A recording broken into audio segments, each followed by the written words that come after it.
What we've been asked to ask is, as a trusting consumer, should we really need to vet our estate agent before committing to work with them? The problem that we've got is that it's not mandatory to force an agent to keep to certain standards.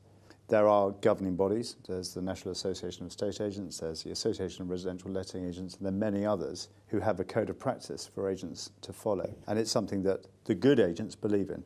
It's the rogue agents that you've got to watch. My advice would be definitely do your research. There's plenty of information, there are plenty of badges to see that agents support or not. I mean, it's like any investment. If you're about to pay somebody a lot of money, which you are when you sell or let a property, you've got to make sure that you're going to get the best out of it.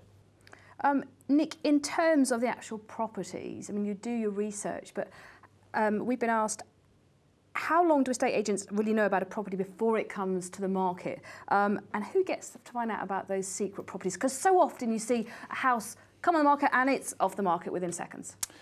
Yeah, I mean, I could know about a house a year before it comes to the market. It could be weeks, it could be months. It depends on how long I've got a relationship going with a client before they bring the house to the market.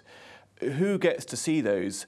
It's the hot buyers. It's the buyers that make themselves, their presence felt, are proceedable and can move forward quickly without necessarily a chain behind them.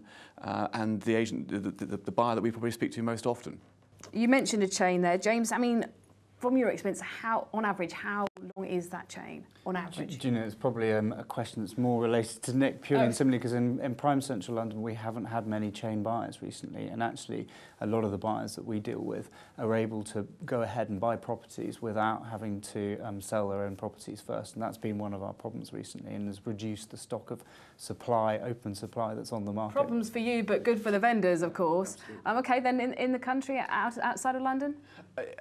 Again, if we can, we'll always choose a buyer that doesn't have a chain. So our chains are quite short, and that's not reflective of the market. Again, it's perhaps the position we're in that we are able to find lots of buyers, therefore we can cherry pick the best buyer.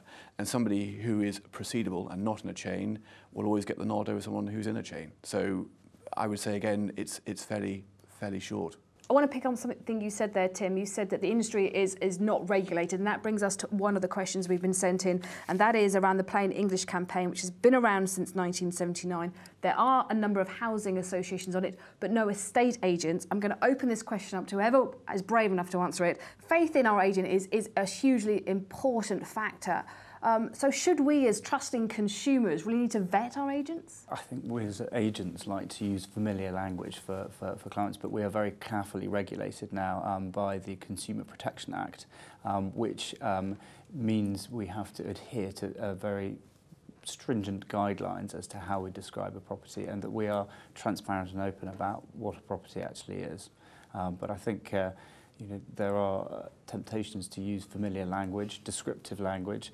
Actually, interestingly, nowadays, in the world of the internet, actually it doesn't do us any favours. We have to use very factual language in order to drive the traffic towards our properties. Funnily enough, I think it works in favour of agencies, so I'm fully supportive of it. People aren't stupid.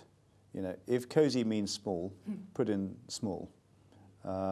Transparency to most people is fairness, and I think that if an agent supports that and goes along that line, it will only work in their favour. I think equally as well, if you overhype a property and you don't tackle the issues with the property, then a buyer, when they get to the property, will be incredibly disappointed.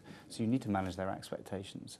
Otherwise, you're wasting your time and your client's time. We're coming back to that honesty and transparency.